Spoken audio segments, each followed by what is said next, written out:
Good morning everyone. তোমরা সবাই কেমন আছো? আশা করি ভালো আছো, আর আমিও খুব ভালো আছি। এখন সকাল ওই 6টা ঠিক বাজেনি, তার একটু আগেই দেখো বলুন ঘুম থেকে উঠে পড়েছি যেহেতু, তাই আমিও ঘুম থেকে উঠে পড়েছি। এখনো ঘুমটা ওর সঙ্গে রিলেটেড হয়ে গেছে, ও ঘুম ভাঙলে না আমারও ঘুম ভেঙে যায়। তারপর ওকে বাইরে দিয়েছিলাম একটু খেলা করার জন্য, আর আমি ওদিকে গিয়ে একটু ফ্রেশ হয়ে এসেছি আর কি। আর ভিডিও ক্লিপগুলো কিন্তু বাবাই নিয়েছে। ফ্রেশ হতে গেছি, আর এদিকে ওইদিকে খেলা করে বেড়াচ্ছে, আর এদিকে আমি এসে ফ্রেশ হয়ে এসে না বিছানাটা গুছিয়ে নিলাম। বিছানা লাগাতে না মনে টয়লেট করে দিয়েছিল, চাদরটা খুলে ফেলে দিয়েছি। ওটা টয়লেট করে না, মানে খেয়ে দিয়ে ঘুমালে তারপরে সকালেই টয়লেট করে। কালকে রাতে কি হয়েছে জানি না, ও টয়লেট করে দিয়েছিল। আর ভিজে গেছিল বলে আমি বিছানাতে রাতেই তুলে ফেলেছি। আর সকালে উঠে বিছানাটা ভালো করে ঝাড়বে বলে পালিশ করে নিচে নামাতেই না, ও ওঠার জন্য ছটফট করছিল বিছানার উপর। আর ওকে বিছানার উপর তুললে না, ও এদিক ওদিক চলে যায়, পড়ে যাওয়ার জন্য ভয় থাকে, তাই আমি ওকে তুলিনি। কিন্তু ও খুব কান্না করছিল। তবুও কিছু কমেনি আর কি, ও নিচেই ছিল, আমি উপরে বিছানা আমিও বসেছিলাম। বালিশগুলো দিচ্ছিলাম আর বলছিলাম, না আমার মোর উপরে বসো খেলা করো। ও বালিশ নিয়ে খেলা করতে ভালোবাসে, তাই ও যাচ্ছিল না, আমার দিকে তাকিয়েই ছিল। কি আর করবো, ওকে নিচেই রেখেছে আর ওপরে তুলিনি। তারপর বিছানা টিছানা ভালো সুন্দরভাবে গুছিয়ে ওকেও কিন্তু ফ্রেশ করে দিয়েছে, আমি ফ্রেশ করেই নিয়ে এসেছি ঘরে যেহেতু। তারপরে বিছানাটা গুছিয়ে নিলাম সুন্দর করে। বিছানাটা গোছানো নিলাম, দেখবে অনেকটা স্বস্তি লাগে। বিছানা অগোছালো থাকলে না কেমন কিরকম একটা মনের মধ্যে লাগে, ভালো লাগে না, ঘরটা দেখতেও ভালো লাগে না। আর কিরকম একটা লাগে, আর নতুন একটা বেড কভারও পেতে দিয়েছি। যেহেতু রাতে টয়লেট করে গেছিল সেটা চেঞ্জ করে দিয়েছি। তারপর ওকে নিয়ে চলে গেছিলাম রান্নাঘরে।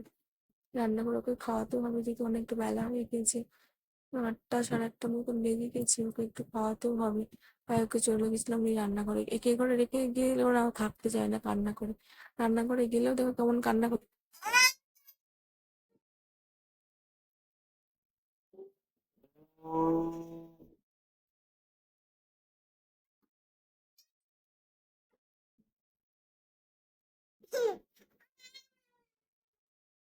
দেখলে কেমন কান্না করছে ও, না ওর প্রতিদিন ওরকম করে কান্না করে। আমি বেসিনে বাসনগুলো ধোবো আর ও প্রত্যেকদিন ও আমার পা ধরে এরকম করে জড়িয়ে জড়িয়ে কান্না করবে।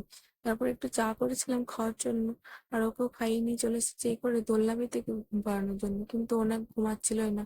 আজকে একটু বেরোনোরও ছিল, একটা জায়গায় যাবো, কিন্তু ও তো ঘুমাচ্ছিল না, আর কি আর করবো, এদিকে বৃষ্টিও এসেছিল খুব। তাই ওকে ওর ঠাম্মির কাছে দিয়ে আমরা বেরিয়ে পড়েছিলাম। স্নান টান করিনি, দেরি এমনিতেই দেরি হয়ে গেছিলো, তাই আর স্নান করিনি। দেখো চলে এসেছি। হাসপাতালে একটু কাজ ছিল, সেটা করার জন্য। মানে কি আর বলবো, এত ভুগছি বলার নেই কিছু। ওদিকে আমি হাসপাতালে চলে এসেছি, আর আমাদের আসতে না দেরি হয়ে গেছিল, ডাক্তারও চলে গেছিল। আমাদের অনেকক্ষণ বসে থাকতে হয়েছিল। আর একটু আগে আগে না এতটা বসে থাকতে হয়নি, আমার জন্য খুব টেনশনই হচ্ছিল, যেহেতু ওকে বাড়িতে রেখে সে ঠাম্মির কাছে। ঠাম্মি যাতে একা লেগে করবে বুঝতে পারছিলাম না, তবু এবার না আমি তাড়াহুড়ো করে বলেও আসিনি যে খাইয়ে দেওয়ার জন্য। এখন আমি খাইয়েও রেখে আসিনি, টাইমে করবে। এখন আমি যেটা হোটেলে চলে এসেছি, হসপিটালে আমরা কথা বলেছি, ডাক্তারকে ঠিক দিতে হবে। খেতে পারি না, আমি চলে গেলাম। ওখানেই ডাক্তার বলেছে দাঁড়ার জন্য।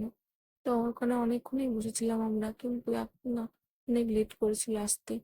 প্রায় আমরা গিয়েছিলাম 12টার দিকে, ডাক্তার এসেছিল 2টোর দিকে। আমরা প্রায় 2 ঘন্টা ওখানে বসেছিলাম কন্টিনিউ।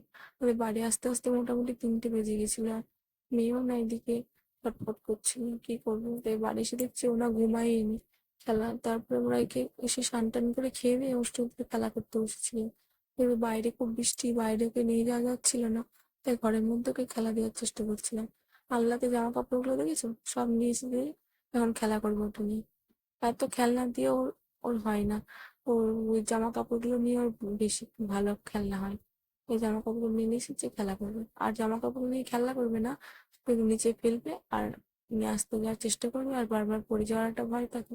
না ওকে একটু ওপরেও নিয়ে আমি রাখতে পারি না। মানে দুষ্টু করে এত সারাদিন, কি আর বলবো, একটু নামার চেষ্টা করি আর কি। তাই একটা বই নিয়ে বসে গেছিলাম, বললাম পড়ো মাম্মা। ও পড়া বাদ দিয়ে বইয়ের উপর চেপে বসেছে। তারপর কি আর করবো, সন্ধ্যা হয়ে গেছিল যেহেতু। আর এদিকে দেখো আমার এই বক্সের ভিতর থেকে সব খাবারগুলো বার করবে এখন একটা একটা করে। আর এই এত বৃষ্টি হয়েছে বর্ষার মধ্যে, দেখো ঘরের মধ্যে একটা ব্যাঙও ঢুকে পড়েছিল। দেখলে কাণ্ড। আর উৎপাতের শেষ নেই। ব্যাংকটাও দেখছি ঘরের মধ্যে থপ করে ঘুরে বেড়াচ্ছে। তারপর কি আর করবো, তাড়িয়ে দিলাম। তাড়িয়ে দেওয়ার পর ওর দিদুন একটু ভিডিও কল করেছিল ওকে দেখার জন্য, সে কি আর দেখতে দেয়, নিজেই নেবে।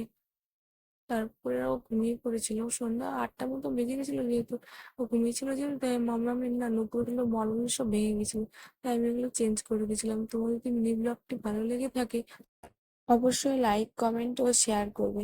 আর গুনগুনের দুষ্টুমিগুলো দেখতে হলে চ্যানেলটিকে কিন্তু অবশ্যই সাবস্ক্রাইব করে দেবে। আজ আসি, টাটা, ভালো থেকো তোমরা। Good night.